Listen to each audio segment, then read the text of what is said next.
Can you hear me? I can. Can you hear me? Yeah. I guess you had to move to a bar in order for it to work. Yeah, sorry about that. I literally had it all working, all stuff. We tested it out, and yeah, of course, crashes when you do it live, right? Yeah, it always is the case. Right. It's like the funniest part of it. Yeah, I mean, what I have is for all my client calls, I have both uh, Zoom and WebEx. So I pay for both of them. So I have Yeah, both I of mean, them. we use Just in case if Google one acts Meet. up, I just switch over to the other one. Yeah, it's not even. I think my computer just totally just screwed myself. So.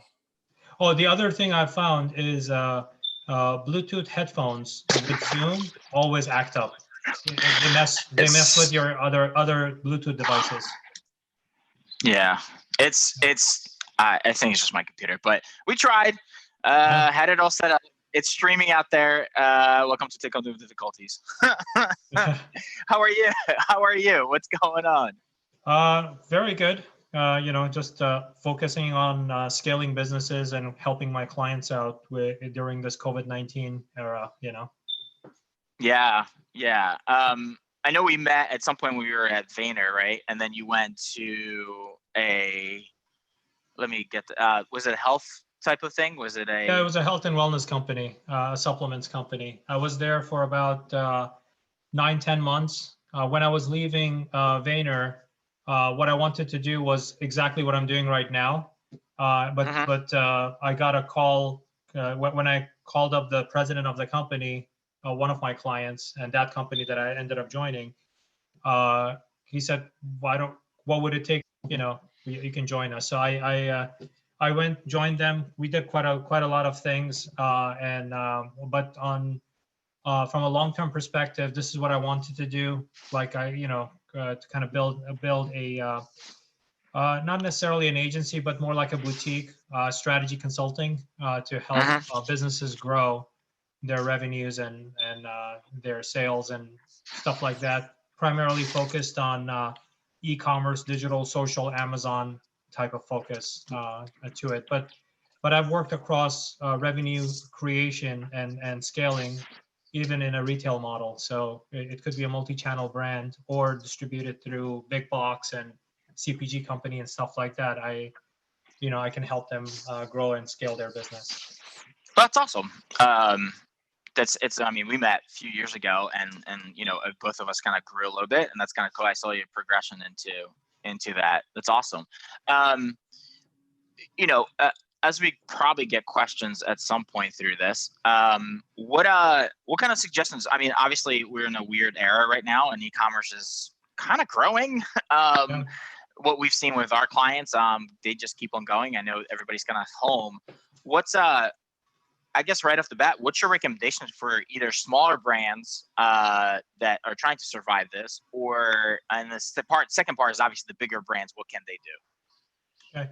I mean, that's a pretty loaded question. So I'm gonna try to I'm gonna try to see if I can answer various different parts of it. For one, I mean, most of the businesses that are affected the most right now are restaurants and bakeries, food companies, outlets. Could be not necessarily the big chains. I'm not talking about the usual suspects of the big chains that make burgers and fries and stuff like that, but smaller restaurants that make only they just have 1 or 2 locations and stuff like that. They are the hardest hit right now, right? Yeah. And yep. And actually, a few of my clients right now are in that industry, and I'm helping them grow through that. And actually, I'm having a humongous strategy presentation later today. So cool. Today is a pretty busy day, and my strategy presentation tends to be 3 to 5 hours. So it's pretty hefty. That's hefty. It's hefty. It's between 80 to 100 slides, but every slide is pretty detailed. It's very detailed, and there's a ton of questions that come up and stuff like that from an execution standpoint, and that's what I take them through. So in cases of in a category like restaurants and bakeries nowadays, especially in the COVID-19 era, right?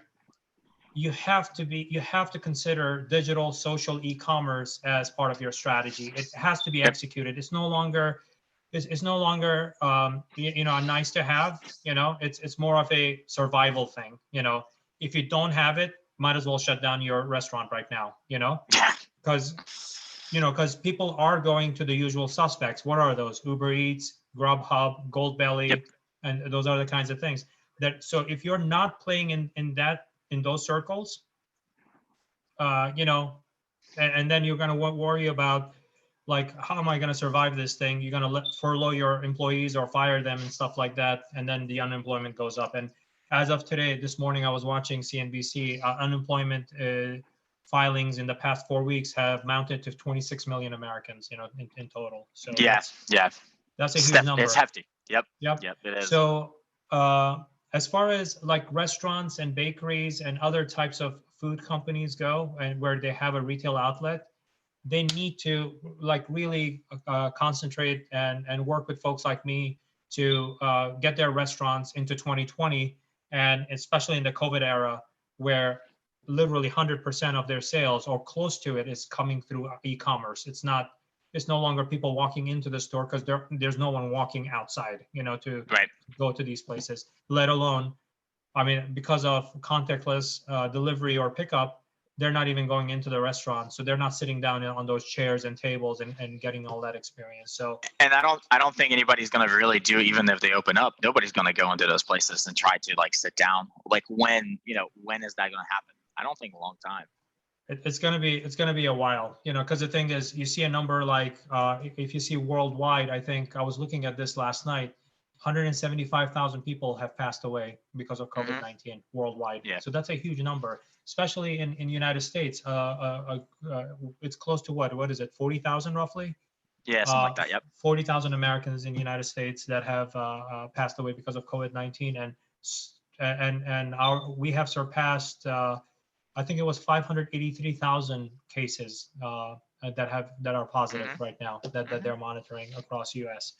So because of those kind of things, and I think until we have a vaccine, right now they're talking about just testing. So it's more like a prevention thing, that if you walk into a building like post 9/11, you have to show your ID and stuff like that. I think that same security station, when you enter a building, you need to go through a COVID-19 test until we have vaccine, which is 18 months out probably, Or at least some preventive measure, right? Like, or at least something that it makes it better. Vaccine is going to be way longer. Go ahead. So as far as that goes, like, you need to like double down as a restaurant or bakery. You need to double down right now. Given the technology and the technology stack that's available, you can actually get your store up very quickly. You can get it up on Uber Eats, you can get it up on DoorDash, and all the delivery services, Grubhub, Postmates, and you can have your own website. You can build it out on like Shopify or Squarespace or something like that to get it up, and then you can just put the links and go like, we have online ordering and we deliver. Here we go, and then. And then you could make that available and then survive this thing right now, So that's one category. The other category is a lot of the smaller stores that we're selling, different types of smaller mom and pop stores that are you're set to focus on small businesses, right?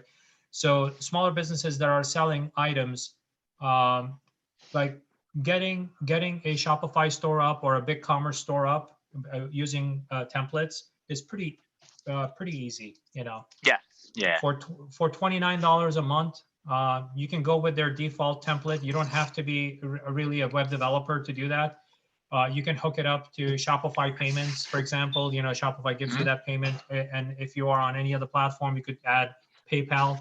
That it's super easy to do those kinds of things, and put your products up there so that, and then you could run some ads locally, and say that, hey, we're here. In order to practice contactless delivery, we are making our products available, right? And these could be non-essential businesses that you could be doing delivery, because you're running your shop as a warehouse now, not necessarily as a retail storefront. And you could get work with FedEx, you could work with UPS and USPS to get those items out. And given that the world knows that small businesses are suffering the most right now, especially if they're non-essential businesses, a lot of other people would support small businesses in order to and place their order with them instead of placing it on like Amazon or something like that to support their local communities. Yeah, it's definitely a strange place where Amazon now is even saying they're like slowing their orders out. I think smaller businesses, if they're smart about it, if they can jump on it, there's ways to change that, right? Which is great. I think this is showing how fast things can change. And I think, over the years, people are like, well, yeah, there's orders and delivery and stuff like that. Everybody's got forced into it now, right? So that's awesome. What kind of recommendation? I mean, that's for small businesses. I mean, obviously there's big businesses that run big e-commerce shops and things like that. What do you think they should do in this like change world? So, I mean, regardless of what business has like their e-com site or Amazon presence or something like that, where they sell through other on-demand services and stuff like that, I think the number one recommendation is for those companies to actually make their COVID-19 statement, and actually operationally implement that COVID-19 guideline, right? To say that, especially if they're touching food, right? They need to really make people feel comfortable that their workers have face masks on, they have gloves on, they're when they're working on these things, how are they handling it and stuff like that. I mean, a lot of people follow me on all these social media platforms, and they continue sharing their videos with the world of how they produce their products. And a lot of them, I know them like on a one-on-one basis because they've built a relationship with me over the years. Yep. As soon as I saw that video and the guy was making something and he didn't have a face mask on, he didn't have gloves on, I DM'd him. I said, next video out, you need to put a face mask on, you need to put your gloves on, and you need to make a COVID-19 statement. Like you don't want to kill your brand, right now. You can't be just standing there because the thing is droplets from your as you're talking, these droplets are coming out and you're making food. So don't do that. So and it was not just one specific person I'm talking about. It's like few people that I've reached out to when I saw them post a video that they were doing that in front of making food. Like, no, put the mask on. I don't want to see your droplets. I don't want your COVID-19, So they actually took it to heart and they understood like it was coming from a place of love and guidance that they actually, the next video that they put out was actually, they had the face mask on and stuff like that. And some of them actually went out of the way to actually draw up their logo on their face mask. So okay, that's a little far. that's some far branding there.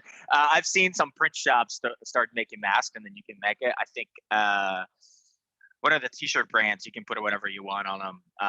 Cafe Press, right? Kind of a company. Yeah. There's Blue Cotton. There's tons of those guys are doing it, which is awesome. I mean, one idea that I want to share with smaller businesses. I mean, if they're suffering right now, and if they can make basic things like face covering, right, like a bandana or face covering, that they could do something with that. I would recommend like making a face mask. I'm not talking about N95. I'm talking about a kerchief that you could put on that has some sort of logo on it or some kind of pattern on it or something like that. There are, I mean, you have come across those social media postings of where workers at Dunkin' Donuts, because it's just drive-through now right now. Those employees are sitting there and they're making face masks for their local hospital and for other people so that they can. So if people can make that, they could put that up, and that's a high demand product. They could sell each one of those items for I don't know, for $10 each, each kerchief, if it's a nicer quality. And I know it's hard to find any kind of a vacuum filter or something that holds back anything, but at least some covering is better than others, Right. I mean, the idea is like the covering is protecting other people, and if all of us wear some coverings, it's gonna, substitute it a little bit, right? Yeah. more than without. Yeah. Yeah. As far as the larger companies go, I mean, so getting back to that question you just asked, what I would recommend, because I've been seeing a lot of articles, and even on like CNBC and other channels, they're talking about like people are pulling back from like Facebook advertising, they're pulling back from Google advertising, and because of the challenge with Amazon, people are pulling back from their Amazon spend also, right? Yeah. If you are a large brand, if you're a CPG company, right? Right now, people are looking for different types of things to try because they're getting bored. They're sitting at home, they're getting bored, you know, Yep. cabin fever, whatever you want to call it. Initially, people were using, you know, food delivery and stuff like that, but eventually they started cooking themselves, you know, so they're trying to find, I'm helping another client of mine that makes Italian sauces.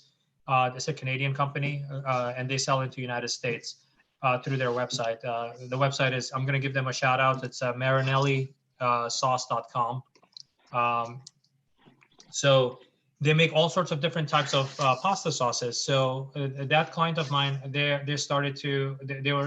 working on some recipes to advise consumers on how to take their product and make their own homemade pasta and other types of interesting dishes and stuff, given their product portfolio. Especially if you're a large CPG company or any kind of a CPG company, it could be small, even small. This is a small business in Canada. You should actually increase your spending. This is the time where the acquisition cost is going to be ridiculously low. And then utilize email marketing and other types of things. If you have actually built out your email database, if you have built out your social pixels, you know, the pixel you drop on your site so that you can track people. Those are for retention, like retention and retargeting. I would put some money behind that. You can get a very high conversion rate out of it. Some of the tests I've run with my clients, I've shown that on Facebook, typically, I mean, you're aware of this part, that if clients get 1 to 2x ROAS from Facebook or Instagram, they're very happy, right? With some of the retargeting campaigns I've done on Facebook and Instagram, I'm delivering 15 to 20x on ROAS. Because it's the ads are already cheap, right? As long as your messaging is you got to watch your messaging, obviously. And right? also it's also consumer behavior too. Consumers are consuming content. They can only watch so much of TV because it's giving them so much anxiety, right? So they turn it off, right? They might watch they might watch Netflix and stuff like that to kind of in the evening or whatever to kind of do that, and then during the day, because they're doing homeschooling, they're attending these Zoom meetings. They're whoever can work from home is working from home and stuff like that. So they are looking for you know, other types of content. While even they're working, they're getting their social feeds. They're taking a little break. They're looking through their Instagram or TikTok or Pinterest or something like that to get different ideas about what to make on next Wednesday or whatever. You know. Yep. You need to be omnipresent as a brand. You need to be omnipresent at that time. So it's a perfect storm. So when you do that, you're going to get a ridiculous return on that investment, right? I mean, I've never seen that level of ROAS from Facebook and Instagram. It tends to be around like less than $2, you know, typically. Yeah. To get 15, 20x is ridiculous, you know. So that's and now not only that, when you use your email database or you use your social pixel to create lookalike audiences, right? Typically, you would stick with that 1% matchback, right? On creating these lookalike audiences, 1%, maybe 2%. You can go all the way up to like 5%, and you could still get a pretty decent ROAS from that, running those kind of customer acquisition campaigns and stuff like that. So right now is the time. Like, you know, I love Warren Buffett. He's kind of my mentor, you know. So he says that when people are running away, you have to head towards that thing, right? So when people are running away from Wall Street, that's the time to actually for you to get in. If you're in a cash position, that's when you buy stocks that are high value, but they're just cheap right now, right? You can get in and you can buy them.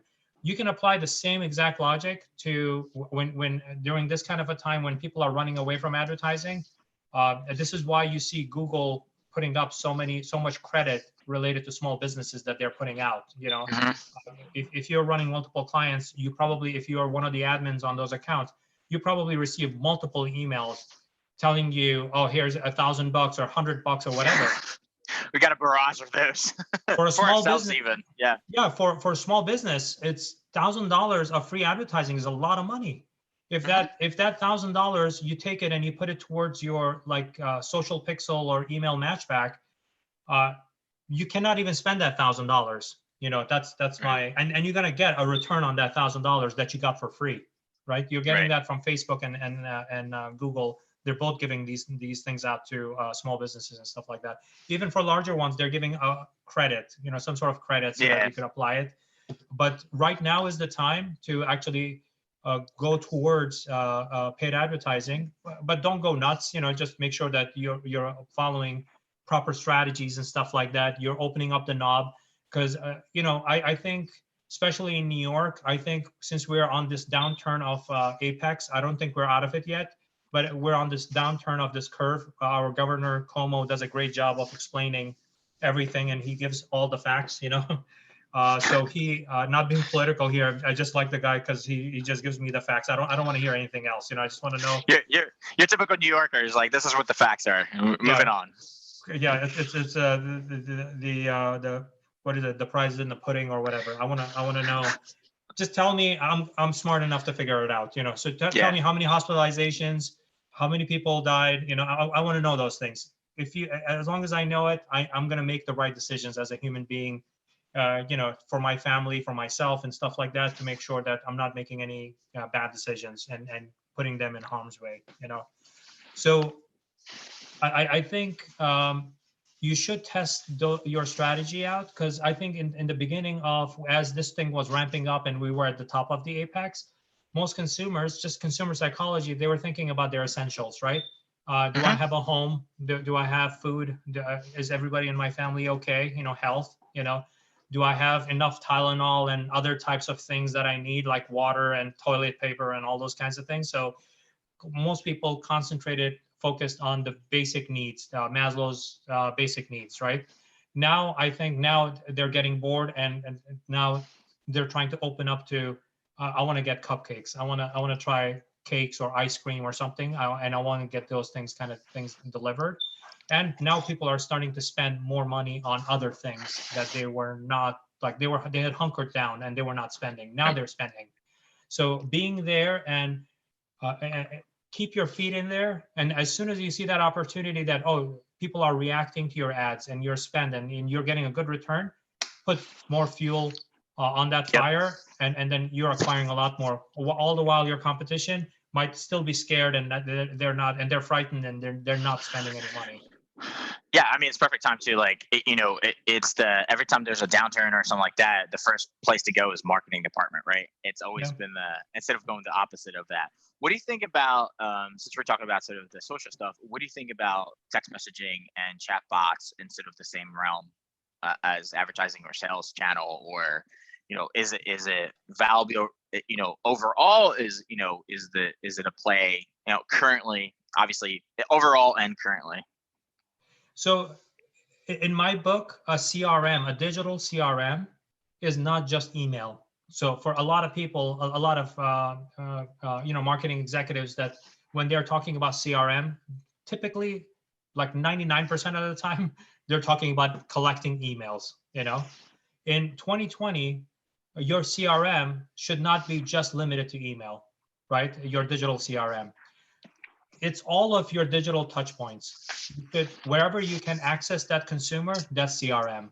So in my book, email database, definitely, because it's the veteran of the group. It's been email marketing has been around for 20 years now. So definitely do that. It's given. Go with MailChimp, Klaviyo, any of those kind of platforms that do email marketing, and keep it hygienic and clean, and make sure that you're communicating value in those emails to your consumers. Then I would move out to other mechanisms, right? So other access of communication mechanisms are things like Messenger. Facebook Messenger is tremendous, right?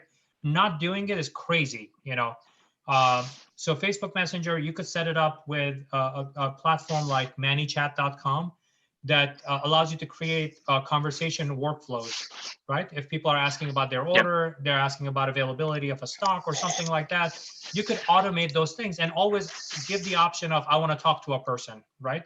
And when they click on that, then it can go to your live customer service, right? And on your complementing that, not in, you have to do it in addition to it, you could do live chat on your site too. If you have the agents, if you have the people to support that, because you don't want to give bad experience, you know. Yeah. you want to have that available. You want to make sure that the live agents are armed with all the information so that when consumers are asking these questions, you would be able to answer them properly, right? So that's my so that's kind of the second. The third bucket is SMS marketing, right? Now everyone carries at least one phone, right? Some people have even two phones on average, you know.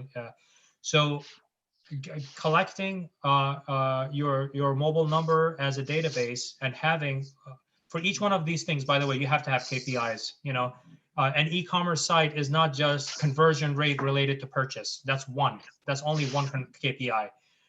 In fact, as an e-commerce guy, I don't even pay attention to it. I can tell you that. What I pay attention to is bounce rate. Right. Bounce rate. I want to increase my I want to decrease my bounce rate to increase my engagement with the site. So, and I keep monitoring like how many pages deeper are these people going, the consumers are going.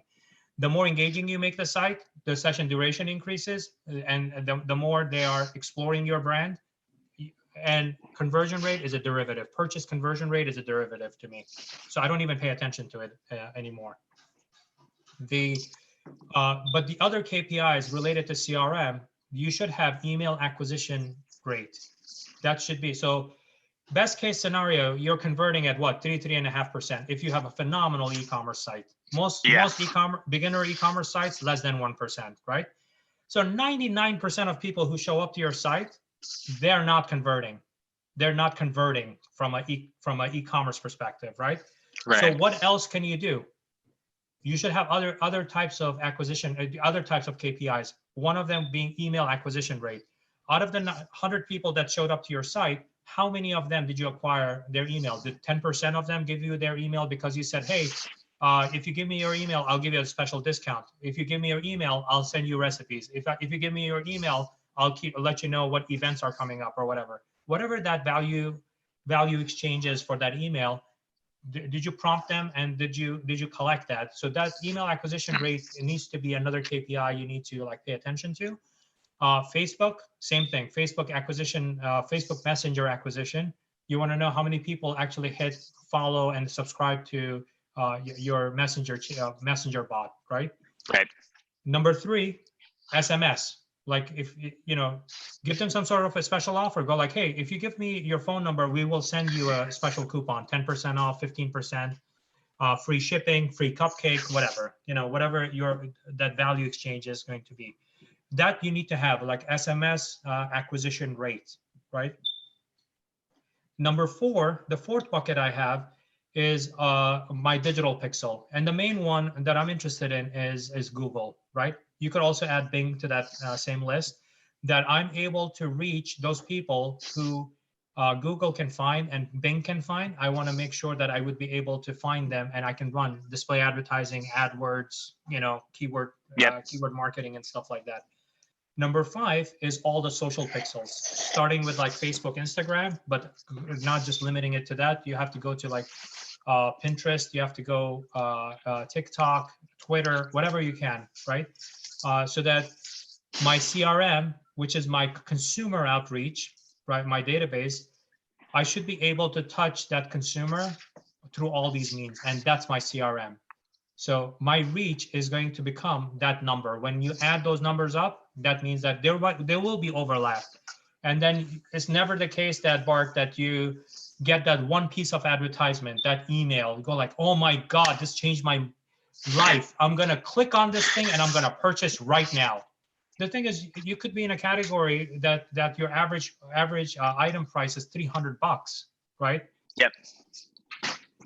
$300, people are not going to spend it on that first click. You're going to have to like tell them other things, like maybe technical details, recipes, how to maintain it, how to take care of it, so that $300 investment is not going to be wasted. They could keep it even beyond the warranty period, so that people want to know how to use this thing. So you want to be able to reach them through email, through social pixels, through digital, through Facebook Messenger, any which way possible. So as long as you build that communication bridge, conversion is pretty easy after that. Yeah, that's awesome.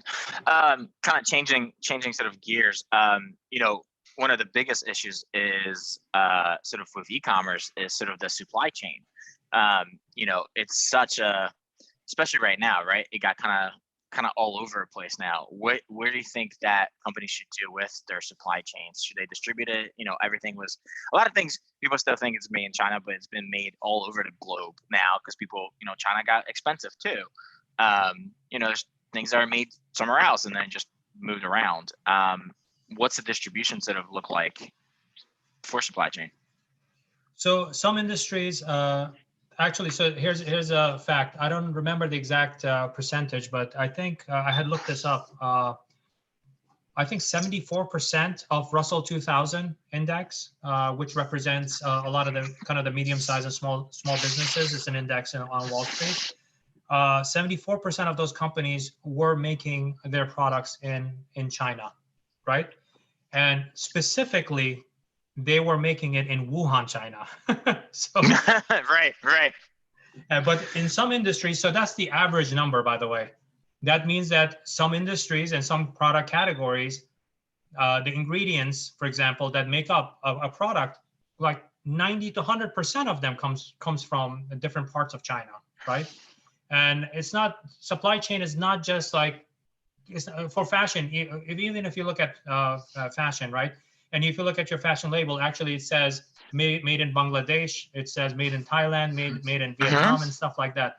As this COVID-19 lockdown kind of spread across the globe, even the countries that you thought were okay, right? That I'm going to be getting, I don't use China. I make my shirts in Vietnam. Yep. Vietnam had a lockdown, Yeah, right. I think the lesson learned from that is insurance policy, right? I mean, I think if you're producing fashion in Vietnam and mass producing it, or you're mass producing it and I've been part of fashion industry, or you're making it in China or Bangladesh, right? And then it doesn't have to be COVID-19. It could be tsunami. It could be any reason, right? It could be political turmoil. It could be economic issues. It could be a civil unrest. It could be any reason. Do you have a backup in Brooklyn, right? Do you have a backup in Indiana? And then you keep on feeding. Maybe 20% of your orders go to that local factory in the United States, local to you, right? So that you're not limited to, so that you're not at the mercy of that. So even because I was doing that pretty regularly when I was running these fashion brands. When you order something overseas, it takes quite a while for it to get here because they have to put it on a ship, and the ships are not planes. It takes time, right? It gets here, it goes through customs, and then it gets cleared. You have to make your decisions like 8 weeks in advance, right? To get that thing, 8 to 12 weeks in advance. But if you see that that piece of fashion or product is a home run and it's working really great, do you want to wait 12 weeks or 8 weeks, or you want to pay exorbitant amount of air freight to get that merchandise from overseas, right? You need to have your insurance policy and have that like your American portion of manufacturing, so that you can reach out to them and go like, okay, I need 200 units of that thing, right? And then they could turn around because they've been doing 20% of your manufacturing locally. Maybe they're doing 50 units per week or per month or whatever. You say that, okay, I need more than that. I need 200, or I need 500. You might be able to get it within 2-3 weeks, and now you're selling again. When this kind of stuff happens, you can have that insurance policy. I mean, I think that every company that has to literally shut down or make a lot of decisions with China because of Chinese New Year, for example, that every company goes through that every year, that when there's Chinese New Year, when basically China is shut down, right? That happens every year. It's shut down for like 10 days or something like that. That you should have that as a backup policy. You should just have it as insurance policy. We want to work with a local manufacturer that does that, and then you'll be surprised that I've done this math before. Net, you're not spending too much. You know, there's that whole American worker is expensive and it's expensive producing things here and stuff like that. But net, when you add up all of the expenses, you'll see that it has a common parity between the two numbers. Right? You're not spending that much more, and you're sometimes, depending on the category, you might be spending less. You know, but the challenge is finding that manufacturer in the United States, because a lot of that has moved out over the past 20, 30 years. It's challenging, but you would be able to find it. I mean, this is one of the reasons when you look at startups that produce the things locally here actually get to win big, you know, and people are willing to pay higher for the American-made products rather than overseas-made products. Yeah, I wonder if it's going to be like a huge snapback to American sort of manufacturing, or trying to, because it's still hard, right? It's still hard to replace that at a speed that, and I'm not talking about somebody like Apple, which is they're producing so much. I'm talking about just smaller manufacturing, right? Local manufacturers, I think it'd be interesting, and I don't know if it's going to be a big, huge snapback, but the hope is that it's going to be sort of what you're talking about, the 20, 30% that can be produced here. Mm-hmm. I mean, the thing is, you're not going to replace a whole industry that you were exporting and outsourcing over the past 20, 30 years that has been perfected. You can't do it overnight, right? No. You could start, a small number and then slowly keep on chipping away at it, because there's operational costs associated with it, investment and other types of things. I think that manufacturing could be, for certain industries, could be coming back here, you know, and it should be it just makes sense. Like, it makes business sense. Just like, every company out there spends money on business continuity insurance, right? But they're thinking it's flooding, it's tsunami, it's not tsunami, it's like a hurricane or something like that here in the United States, right? They're thinking that that's business continuity, but we just realized business continuity also could mean pandemic and epidemic and things of that nature that you need to be aware of, right? Yep. And there you might have epidemic that might break out only in a certain portion of the United States and certain region of the United States, and they may contain it in that area, and it's an epidemic and it's not a pandemic worldwide like COVID-19 is right now, you know? Yeah, absolutely. I think there's gonna be a lot of contracts that have to change. How would you educate the end customer, I guess, about supply chains? Because a lot of people don't know how that kind of works, or they don't really care. They just want their stuff. Yep. I think people are now accustomed. So something that has happened, I think.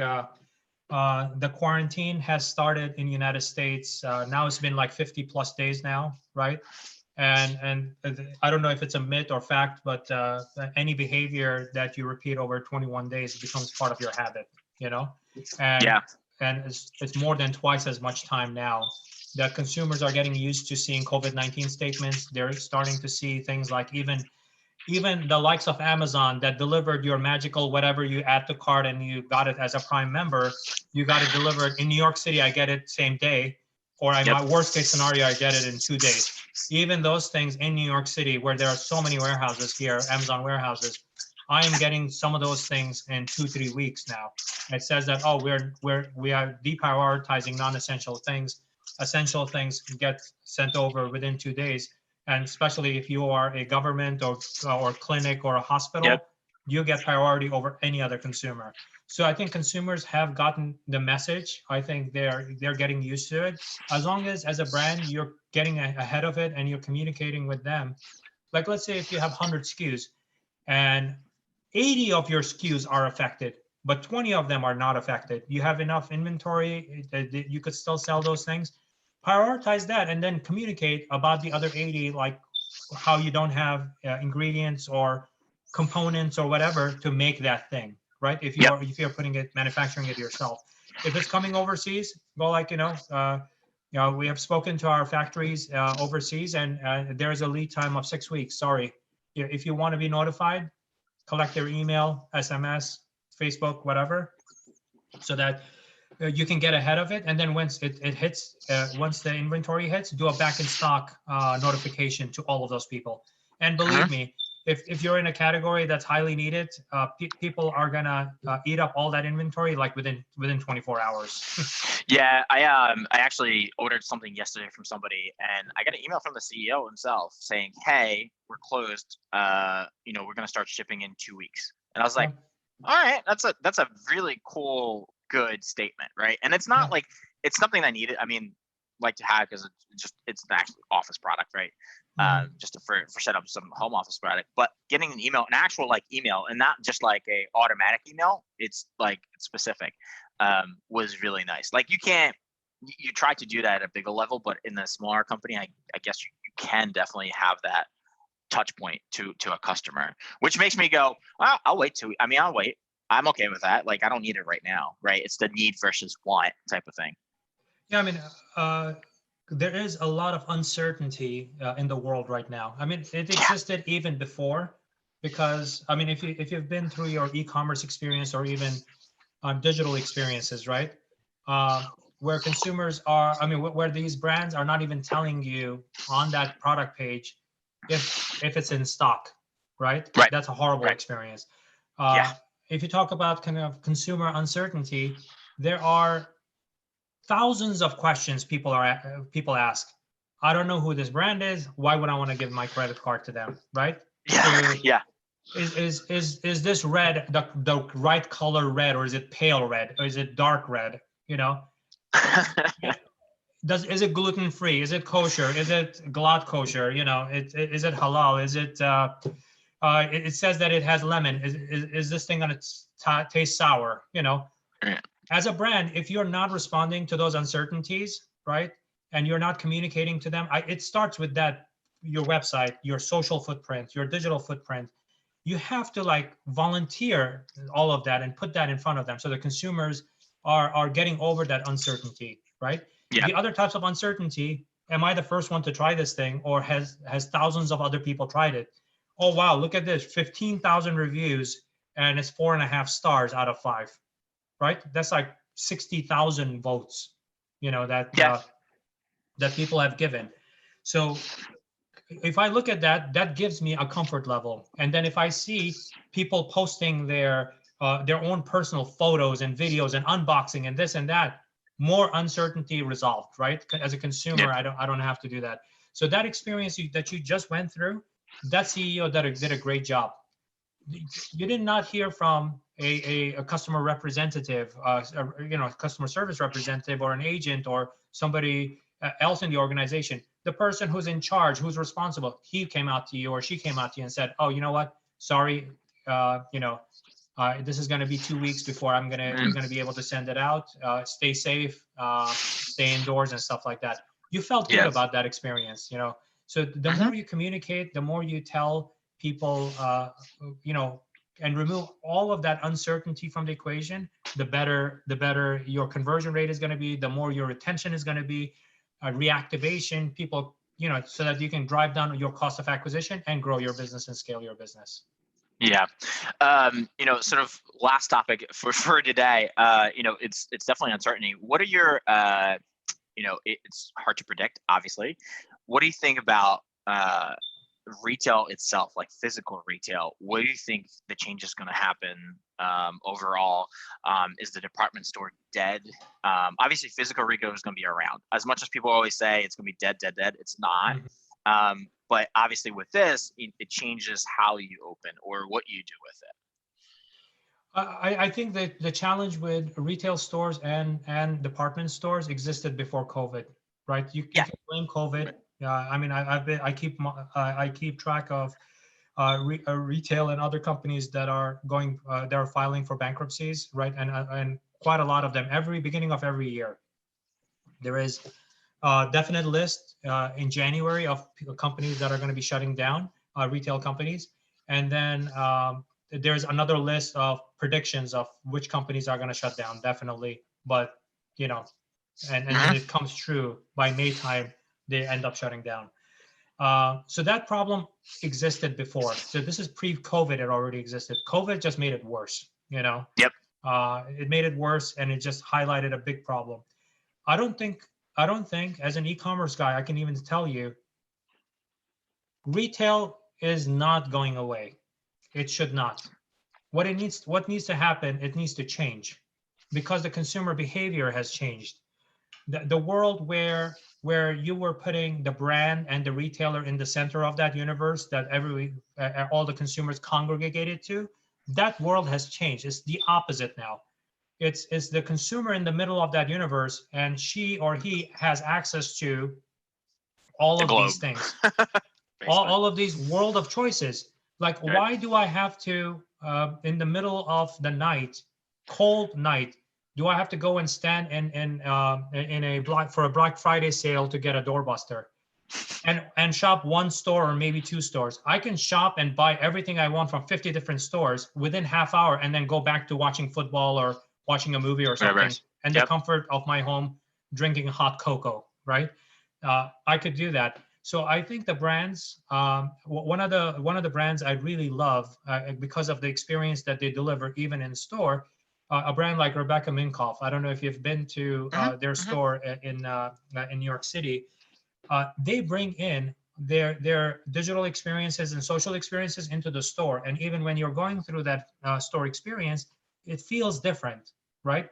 Why do you go into a mall and you see that the rest of the mall is dead, and then you go by an Apple store and it's always packed? Packed. It's crazy.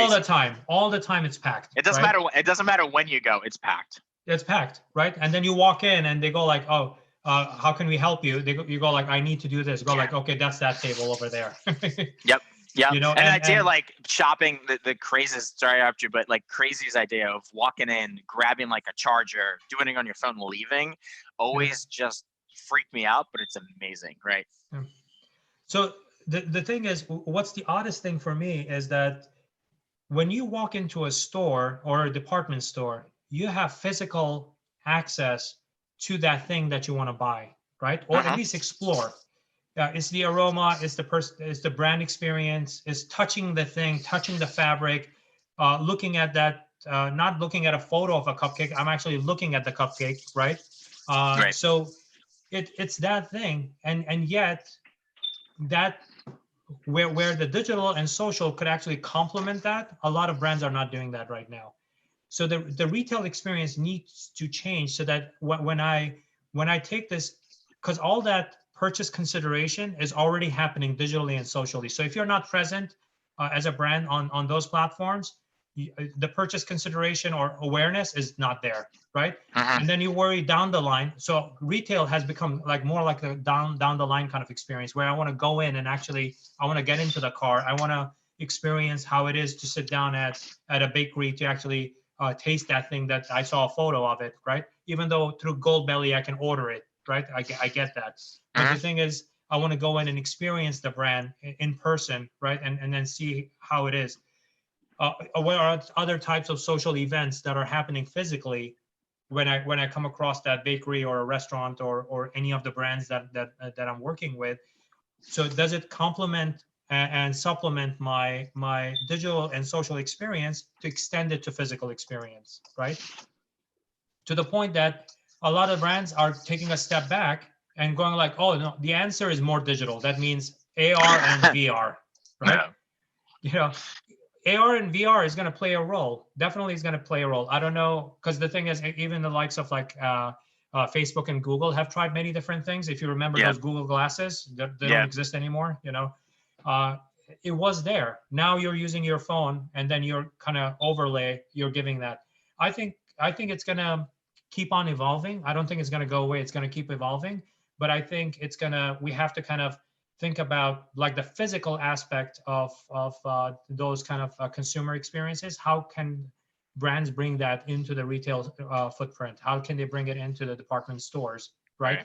I think department stores or even malls could be a physical social congregation, right? People can show up and they can have social experiences physically in person, right? This is why, I mean, right now the world is getting on Zoom and WebEx and those kinds of tools to actually congregate from a digital standpoint. Yep. But why can't? But the thing is, you've seen successes with meetups, right? With Meetup.com, where people said, "Oh, you know what? That's great. That physically, I mean, digitally we met. Now physically we want to meet and in person at a venue so that we can talk about Star Trek. We want to talk about C++ programming or e-commerce or whatever, Right. you know." So, so I think more of that needs to happen in the physical space, and that retail experience that my grandfather or great grandfather experienced needs to change. To be very frank, you know, it needs to change to incorporate not just buy online, pick up in store type of things, but other types of brand experiences that I should be able to experience. This is why it's crazy that you get a digital brand like Warby Parker opening up retail stores, you know, you know, and you're getting bonobos that was created digitally. Now it's you can find the products in Nordstrom's, even though I mean they got acquired and stuff. So those are the kinds of things that that need to happen even more and more, you know, to create that sort of a fully immersive experience for consumers. Yeah. I mean, my favorite thing is like obviously Bonobos or Untuckit.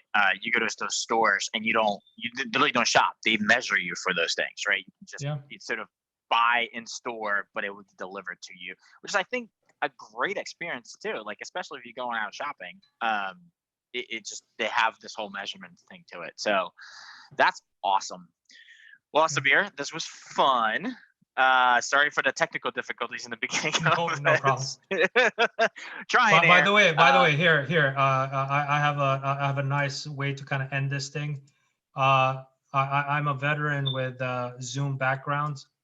This is the typical conference bingo. Yeah. So I use Uber Conference sometimes for just conferences. They actually now built it into their stuff as a bingo thing, which is awesome. So usually it's one of these things that you see behind me that happens all the time. You know, everything from "Can you hear me?" to you know, sorry, I was on mute. Well, that's one of my favorite ones. Sorry, I was on mute. Nice. Sabir, where's everybody can find you? You know, give us parting thoughts. So the way to reach me, I'm very active on Twitter and LinkedIn. So on Twitter is @Sabirs, SABIRS. That's my handle. On LinkedIn, if you type in my full name, there's no one else with my name, so you should be able to find me there.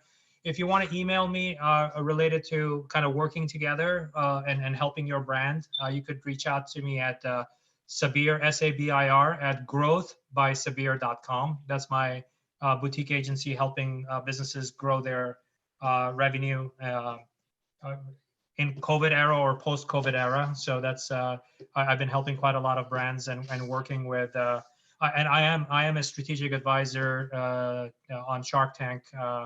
With guest shark Matt Higgins, so that's a shout out to him. He's the co-founder and CEO of RSE Ventures and involved in a lot of interesting projects and stuff like that. So I've been working with him to scale his investments and stuff like that. So if anyone wants to reach out to me, those are the ways to kind of reach out. So parting thoughts. We have 2 minutes. I think fear could be a great motivator. Right. I mean, we have been afraid before, you know, I mean, it's just that it's scaled to a ridiculous degree right now. But I think if brands keep a cool head, retailers keep a cool head and think about, go like, okay, that's the fact of the world. We have COVID-19, we have lockdown, we have quarantine. Okay, let's move beyond that and let's think about what can be done, right? You could be bitter, you could complain, you could protest or whatever.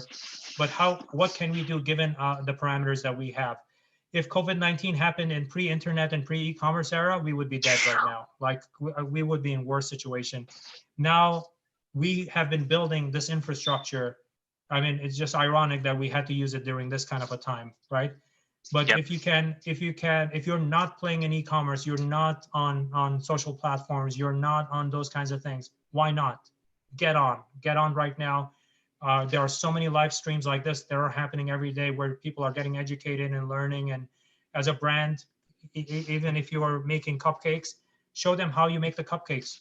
Do one video per day. Live stream as you're making it. You're making, I don't know how to make cupcakes, but you know, It's good. I just know how to sell cupcakes. I don't know how to make cupcakes. Do that. Just keep on building those kinds of things out. Do live streams. If you cannot do live streams, set up your iPhone, record it. After you're done recording, put a label on it and push it up on all the social platforms. And you have content. Can't do it every day. Do it once a week. Do it twice a week. It doesn't have to be every day. Veterans like Gary Vee, he does tea with Gary Vee every morning. He does it for 2 hours from 9 a.m. to 11 a.m. every morning. I don't know how he stays, stay in one place for 2 hours. I like this kind of a back and forth, like on a podcast or a video log and stuff like that. I like this kind of a thing. I tried, and I've been in this for a long time. I've tried doing my own thing where I'm speaking into the camera to do that. I can't do it. I can do this. I can do interview style all day long. I can do it like 5 of these every single day, but I'm with you. I can't. Yeah. I need that interaction. If I don't have that interaction, it's hard for me to like talk into the camera and cover topics and stuff like that. I could try it. I tried even doing like a 10-second thing on Instagram every morning. I did it twice and that's it. I gave up. I didn't do it. I'm just saying, like him being stuck in one place is probably a hindrance to it. Yeah. You know the number one stores. I think this is an idea. If we have any live streamers that are watching this right now, the number one business I believe that's going to make a huge comeback as soon as the lockdown and quarantine is lifted. It's 3 types of companies: barbershops, hair salons, and nail salons. People don't know how to do those things themselves. And as you keep on watching videos and Zoom conferences of people, and you can see how their hair is like growing out and they don't know how to cut it themselves, right? And if you see, people who color their hair, you can see the roots showing, right? They're waiting, they're craving for those places to open.